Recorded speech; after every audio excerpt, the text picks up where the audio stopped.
HOA Karen attacked my daughter's graduation speech. The HOA president stood up right in the middle of my daughter's graduation speech and started screaming at the top of her lungs. She called my grieving child a troublemaker in front of hundreds of people, parents, teachers, students, everyone. She demanded that the ceremony stop immediately, right then and there. What she didn't know was who I really was, or what authority I held in that community. Big mistake. Huge mistake. She was about to regret every single word. Before I share this full story with you, please comment below and let me know what country you're watching from. And don't forget to subscribe for more incredible true stories, like this one. The morning sun filtered through my kitchen window as I watched my daughter Emma tie the sash on her graduation gown. My hands trembled slightly as I held my coffee cup, trying to keep steady. This was supposed to be the happiest day of our lives, but the tight knot in my stomach told me something completely different. Emma had worked so incredibly hard for this moment. After her father passed away from cancer 3 years ago, she became my entire world. At just 17 years old, she had already faced more pain and heartbreak than most adults experience in a lifetime. She maintained straight A's all through high school, while watching her father slowly fade away in that hospital bed. She held my hand tight at his funeral, when I could barely stand. She comforted me during those long nights, when I cried myself to sleep. She was the strong one when I felt like I was falling apart. Today was her graduation day. She had earned the valedictorian spot through sheer blood, sweat, and tears. This morning should have been filled with nothing but pure joy and celebration, but I could clearly see the anxiety clouding her eyes. "Mom, do you think she'll be there?" Emma asked quietly, her voice barely above a whisper. I knew exactly who she meant without having to ask. Karen Henderson, our HOA president. The woman who had made our lives absolutely miserable for the past 6 months. "Don't worry about her, sweetheart," I said, pulling Emma into a tight, protective hug. "This is your day. Nothing is going to ruin it." But even as I spoke those confident words out loud, I wasn't entirely sure I believed them myself. 6 months ago, Karen Henderson moved into our quiet neighborhood. She immediately ran for HOA president, and won by default because nobody else wanted the thankless position. That was our first big mistake, letting her take control without any opposition whatsoever. Within just a few weeks, she transformed from a pleasant, smiling neighbor into an absolute tyrant. She measured everyone's grass with an actual ruler, checking if it was even a 1/4 inch too long.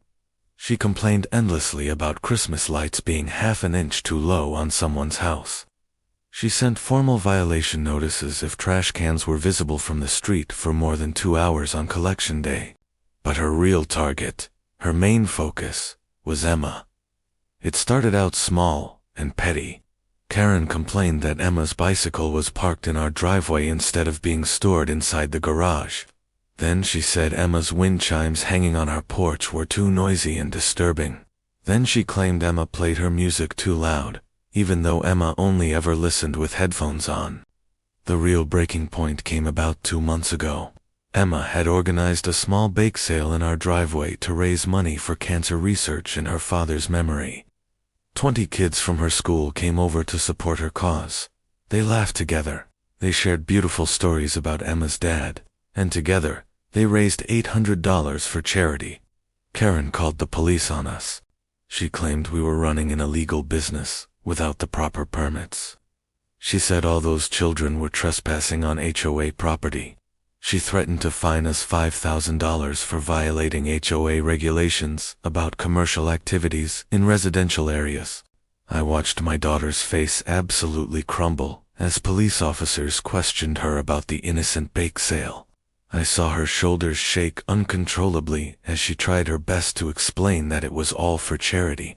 I felt my own heart breaking into pieces as she apologized tearfully to her friends and had to send them all home early. That night, Emma cried herself to sleep in my arms. I held her close and promised that things would somehow get better. But I was wrong. Karen wasn't even close to being finished with us. She started what can only be described as a deliberate campaign of harassment against my daughter. She would stand at the very end of our driveway with her phone out, filming Emma whenever she came home from school. She sent daily violation notices for completely imaginary infractions that didn't exist. She told other neighbors throughout the community that Emma was a troublemaker who had no respect for community rules and standards. My daughter, who had maintained absolutely perfect grades while dealing with overwhelming grief, who volunteered at the hospital every single weekend, who helped elderly neighbors carry their groceries, was being painted as some kind of delinquent. Emma became genuinely afraid to leave our own house. She stopped riding her bike around the neighborhood. She stopped inviting friends over to visit.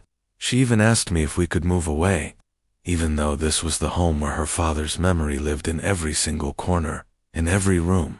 I reported Karen to the HOA board multiple times, but she controlled them completely. I contacted lawyers about the situation, but they all said HOA disputes were complicated, expensive, and difficult to win. I felt absolutely helpless watching my precious daughter suffer day after day.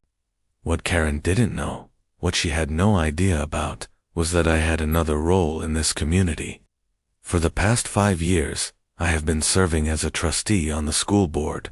I kept this position very quiet because I didn't want Emma to feel any pressure or for other parents to treat her differently because of my position. Only the principal and the superintendent knew about my direct connection to Emma. As a school board trustee, I had voting power on important school policies, budget decisions, and event planning. I had access to school facilities and significant influence over community programs. But I had never, not once, mixed my personal life with my official board duties, until now. Emma and I arrived at the school auditorium a full 2 hours before the ceremony was scheduled to begin. As valedictorian, she needed extra time to do final rehearsals and coordinate with the other speakers. I helped her carry her speech notes and her father's framed photo, which she wanted to keep with her during her address. "I wish Dad could see this," Emma whispered as we walked slowly through the parking lot. "He can, sweetheart," I said, squeezing her hand gently. "He's watching, and he's so incredibly proud of you." "I know he is," she said softly. The morning rehearsal went absolutely perfectly. Emma practiced her speech 3 full times. The principal, Mrs. Rodriguez, hugged her warmly and told her it was the most moving valedictorian address she had heard in her entire 30 years at the school. But as families started arriving for the actual ceremony, I saw Karen's silver Mercedes pull into the parking lot. My stomach immediately dropped like a stone. "Why is she here?" Emma asked, panic creeping into her voice. "She doesn't even have any kids in this school." Karen emerged from her expensive car, wearing a designer suit and carrying her ever-present clipboard. She marched toward the entrance like she owned the entire place. I should have known. Karen had a real talent for inserting herself into situations and places where she didn't belong. She claimed to represent the HOA at community events, even when absolutely nobody invited her. "Stay calm," I told Emma, trying to sound more confident than I felt. "She can't do anything here. This is school property, not HOA territory." Emma nodded, but I could clearly see her hands shaking. 3 years of grief, 6 months of relentless harassment, and now Karen was threatening to ruin the one day that was supposed to be Emma's moment of triumph. We went inside to the backstage area where all the graduates were lining up in their caps and gowns. Emma stood with her classmates, trying her best to smile and celebrate with them. But I noticed she kept glancing nervously toward the auditorium entrance, watching and waiting for Karen. I took my seat in the reserved section for families of honor students. From there, I had a clear view of Karen sitting in the back row, her clipboard resting on her lap, her eyes scanning the entire room like a predator searching for prey. The ceremony began right on schedule. The school band played beautifully. The principal gave her opening remarks filled with pride and hope. Students received their diplomas, one by one, in alphabetical order. I watched Emma waiting patiently in line, her posture perfect, her smile brave despite everything she'd been through. Then came the moment we had all been waiting for. The principal called Emma to the podium to deliver her valedictorian speech. Emma walked across that stage with such grace and dignity. She carefully adjusted the microphone to the right height. She looked out at the audience, filled with proud parents, excited students, and supportive teachers. She took one deep breath.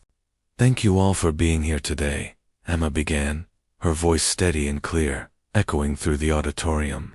3 years ago, I stood beside my father's hospital bed and made him a promise that I would make him proud. Today, I want to honor that promise." The entire auditorium fell completely silent.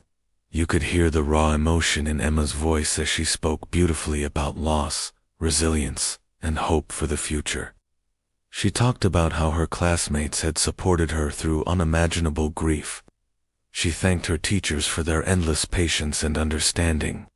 She spoke about dreams and futures and making the world a better place. Tears rolled down my cheeks. Every parent in that room was crying. Even the tough football coaches were wiping their eyes. Emma was absolutely magnificent. Then Karen stood up. "Excuse me?" Karen's harsh voice cut through the auditorium like a sharp knife. "Excuse me? This is completely inappropriate." Emma froze at the podium. The microphone picked up her sharp intake of breath. Every single head in the auditorium turned to look at Karen. "This speech is too long," Karen shouted, waving her clipboard in the air. "School events must follow proper time schedules. This is disrespectful to everyone's time." Murmurs of confusion rippled through the crowd like a wave.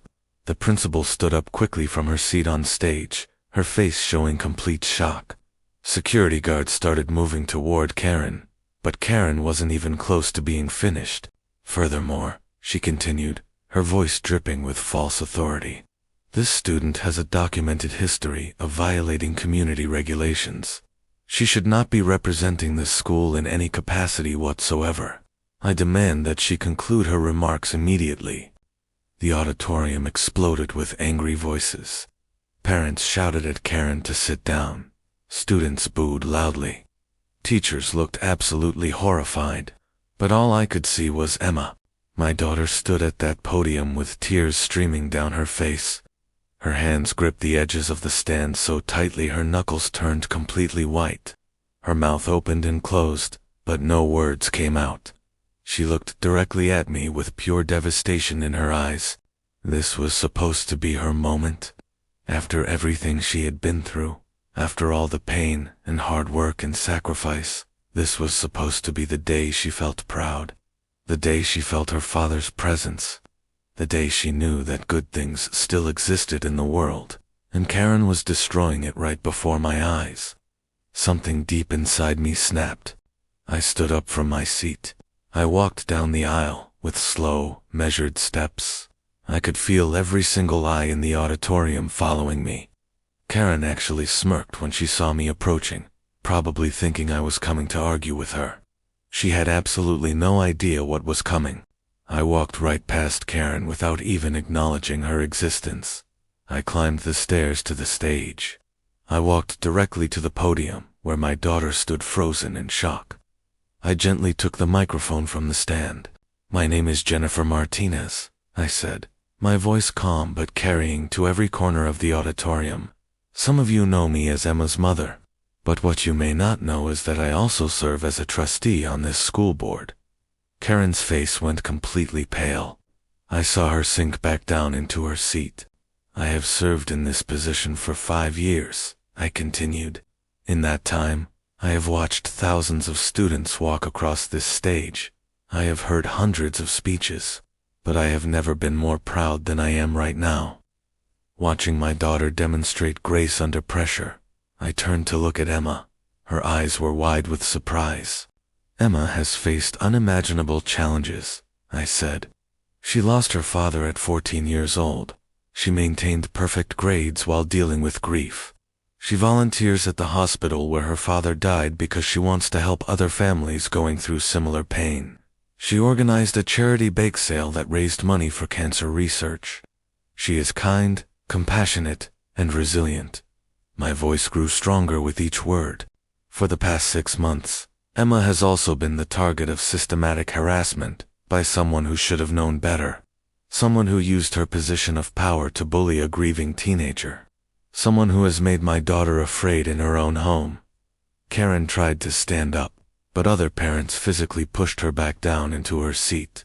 As a school board trustee, I said clearly, I have certain authorities and responsibilities. One of those responsibilities is maintaining the safety and dignity of our students, both on school grounds and in the community. I looked directly at Karen. Ms. Henderson, you are hereby banned from all school property and school-sponsored events effective immediately. Security will escort you from the premises. If you return, you will be arrested for trespassing. Security guards were already moving toward Karen. She sputtered protests, but nobody was listening anymore. Additionally, I continued, I will be filing formal complaints with the HOA management company about your harassment of my family. I will be pursuing legal action for emotional distress, and I will be using every resource available to me as a school trustee to ensure that no other child in this community suffers the way my daughter has suffered. Over the next few days, the story of what happened at graduation spread through our community like wildfire. Local news picked it up. Social media absolutely exploded with support for Emma and condemnation of Karen. The HOA management company immediately launched an investigation into Karen's conduct. They interviewed dozens of homeowners who came forward with their own stories of Karen's harassment and abuse of power. Many families had been too afraid to speak up before, but Emma's situation gave them courage. 2 weeks after graduation, Karen Henderson was officially removed as HOA president. The management company terminated her position and banned her from holding any leadership role in the future. Several homeowners filed lawsuits against her for harassment and defamation. Karen tried to fight back, but she had no support left. Her friends in the neighborhood abandoned her. Her reputation was completely destroyed. She put her house up for sale within a month. But the real victory came from Emma. My daughter, who had been afraid to leave her own home, started sleeping peacefully again. She laughed with her friends. She rode her bike through the neighborhood without constantly looking over her shoulder. She organized another charity bake sale, and this time the entire community showed up to support her. On the last day before Emma left for college, we sat together in our living room, surrounded by boxers and precious memories. Mom, Emma said quietly, thank you for what you did at graduation. You don't need to thank me, sweetheart, I replied. I should have done it sooner. I should have stopped Karen months ago. Emma shook her head. No, you did it at the perfect time. You showed me that using power responsibly means knowing when to act. You taught me that standing up for what's right isn't always easy, but it's always necessary. She picked up her father's photo from the coffee table.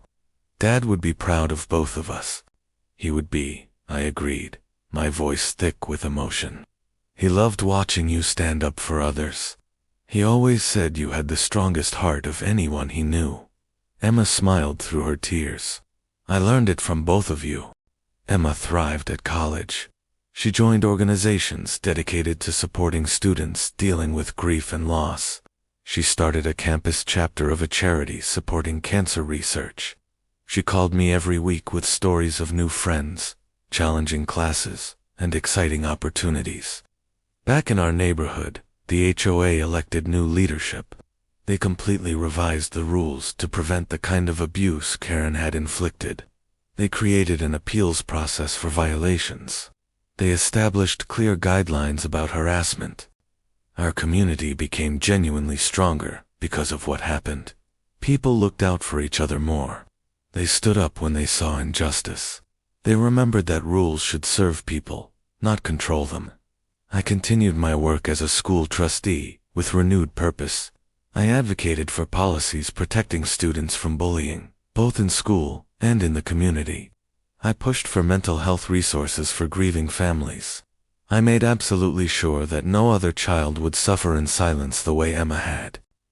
Karen Henderson eventually moved to another state. I heard through neighbors that she tried to become an HOA president in her new community. But word of her past behavior followed her everywhere. Nobody would give her power again. I didn't take pleasure in her downfall.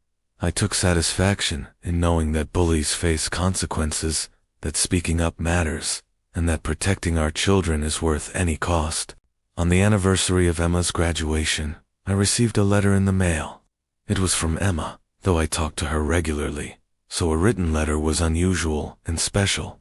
I opened it carefully and read, "Dear Mom, a year ago today, you stood up for me in front of hundreds of people. You used your position, your voice, and your power to protect me from someone who wanted to hurt me. You showed me what real strength looks like. I want you to know that the lessons from that day have shaped everything I do now. When I see someone being bullied on campus, I speak up. When I see injustice, I act. When I see people abusing power, I stand against them. You taught me that having power or authority isn't about controlling others. It's about protecting those who can't protect themselves. It's about using privilege responsibly. It's about making sure that the vulnerable are heard and valued. Dad always said you were the strongest person he knew. Now I understand why. I'm graduating from college in 3 more years. I want to go to law school and specialize in advocating for families dealing with HOA disputes and harassment. I want to be the lawyer we needed a year ago. I want to protect other kids like me. Thank you for showing me how to turn pain into purpose. Thank you for teaching me that standing up for what's right is always worth it. Thank you for being my hero. I love you more than words can say, Emma." I read that letter 3 times, crying harder each time. Emma had taken the worst experience of her young life and transformed it into a calling. She was going to spend her career protecting others from what she endured. My daughter, the girl who had been bullied and harassed, was going to become a warrior for justice. Her father would have been so proud. I was so proud. People often ask me if I regret waiting so long to use my position as a school trustee to confront Karen. They wonder why I didn't act sooner, why I let Emma suffer for 6 months before stepping in. The truth is complicated. Part of me wanted Emma to develop resilience, to learn how to handle difficult people, to understand that life isn't always fair.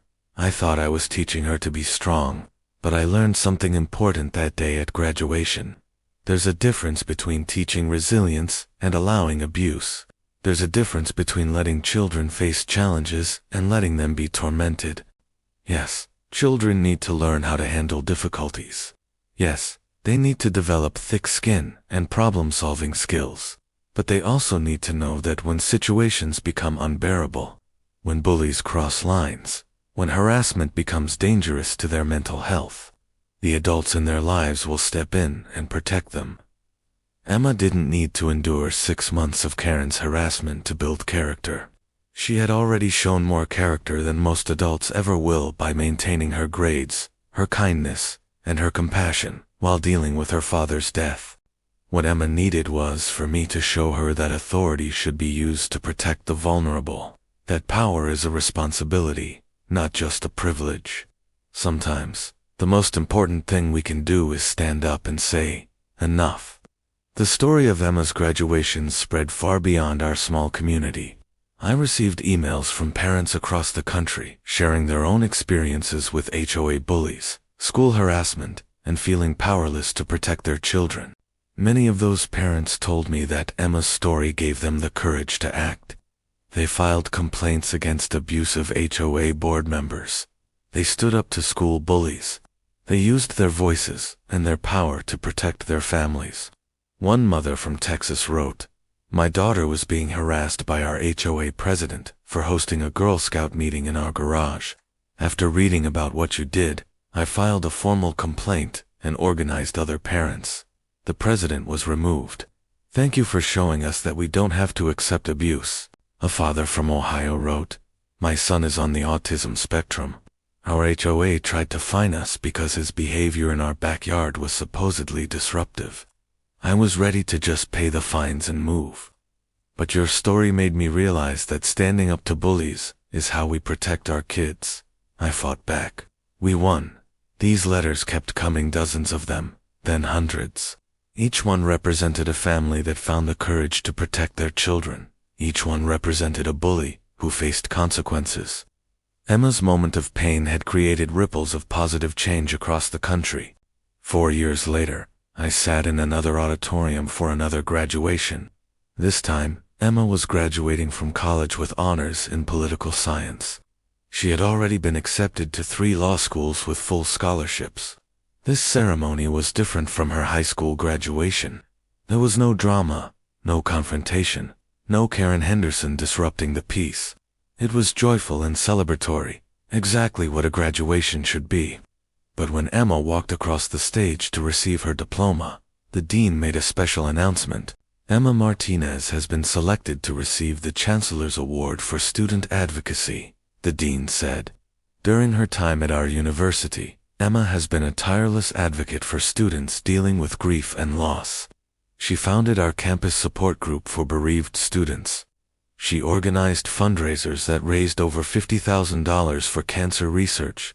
She worked with local government to pass ordinances protecting residents from HOA harassment and abuse. Emma accepted the award with grace and humility. She gave a brief speech thanking her professors, her friends, and her support system.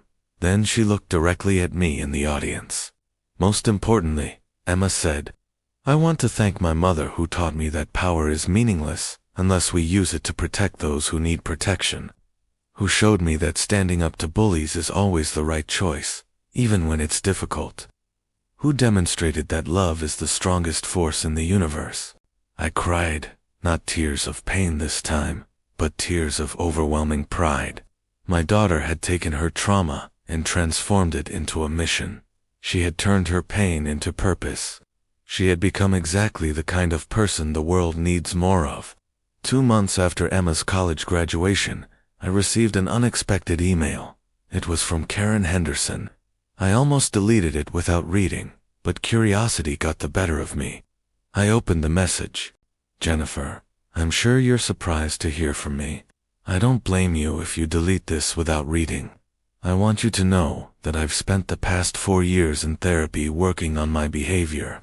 My therapist helped me understand that I was using control and power to cope with my own pain and insecurity. That doesn't excuse what I did to Emma, to you, or to the other families in our neighborhood. I was wrong. Completely, inexcusably wrong. I saw a news article about Emma's graduation and her Chancellor's Award. I saw that she's going to law school to advocate for families dealing with HOA harassment. I realized that my actions 4 years ago created pain that Emma transformed into purpose. I'm not asking for forgiveness. I don't deserve it. But I wanted you to know that I understand now what I did. I understand that I terrorized a grieving teenager because I was miserable in my own life. I understand that I abused the power that should have been used to serve the community. If it means anything, I want you to know that I'm genuinely sorry. I'm working on being a better person. I no longer seek positions of power. I volunteer at organizations that help abuse survivors. I'm trying to make amends for the harm I caused. I don't expect a response. I just wanted you to know that you and Emma were right to stand up to me. You were right to use your power to protect her. You taught me a lesson I desperately needed to learn. I hope Emma succeeds in her law career. I hope she helps many families who face situations like what I put you through. And I hope someday she knows that what happened to her created positive change in at least one person's life. Even if that person is the one who hurt her. Karen." I read the email twice. I felt complicated emotions: anger at what Karen had done, satisfaction that she finally understood her mistakes, skepticism about whether her change was genuine. I showed the email to Emma during our next phone call. "What do you think, Mom?" Emma asked. "Do you believe her?" "I don't know," I admitted honestly. "Maybe she really did change. Maybe this is just more manipulation. Either way, it doesn't change what happened. It doesn't erase the pain she caused." Emma was quiet for a moment. Then she said something that showed me just how wise my daughter had become. "You know what, Mom? Whether Karen really changed or not doesn't matter. What matters is that we didn't let her actions destroy us. We took her worst behavior and turned it into motivation to do good in the world. Her attempt to hurt us ended up making us stronger. My daughter was absolutely right. 3 years into law school, Emma took on her first real case through a legal clinic. It involved a family being harassed by their HOA president for having a rainbow flag in their yard. The parallels to our situation were striking. The HOA president was using violation notices and harassment to bully a family because of personal prejudice. The family's teenage daughter was suffering, afraid to be herself in her own home. Emma threw herself into the case with passion and skill. She researched precedents. She interviewed the family and gathered evidence. She filed complaints with the HOA management company and prepared legal action if necessary. I watched her work, and I saw echoes of that day at her high school graduation. But this time, Emma wasn't the victim. She was the protector. She was using her knowledge and her power to defend someone else's child. Emma won the case. The HOA president was removed. The family's right to display their flag was protected. The teenage daughter sent Emma a thank you card that said, "You saved my life. Thank you for showing me that people with power can use it to help instead of hurt." When Emma showed me that card, I saw tears in her eyes. "This is what I'm meant to do, Mom," she said. "This is why everything happened the way it did, so I could be here for other kids who need someone to stand up for them." 5 years after that eventful graduation, Emma passed the bar exam and opened her own law practice specializing in HOA disputes and harassment cases. She offers sliding scale fees so that families who can't afford expensive lawyers can still get quality representation. Her practice thrives. She wins case after case, protecting families from abusive HOA boards. She advocates for legislative changes to prevent HOA overreach. She speaks at conferences about the responsible use of power in community organizations. Local news calls her the HOA defender. National advocacy groups seek her expertise. Law schools invite her to speak to students about using legal skills to protect vulnerable populations. But Emma stays humble. She remembers where she came from. She remembers standing at that podium at 17, devastated by Karen's attack, saved by her mother's intervention. Last week, Emma called me with exciting news. "Mom, I've been invited to speak at the National School Board Association conference," she said, her voice bursting with excitement. "They want me to talk about how school trustees can use their positions to protect students from community harassment." "That's wonderful, sweetheart," I said. "What will you talk about?" "I'm going to tell our story," Emma replied. "I'm going to explain how you showed me that authority is a responsibility. How you demonstrated that sometimes the most important thing powerful people can do is stand up to bullies. How you changed my life by using your position as a school trustee to protect me."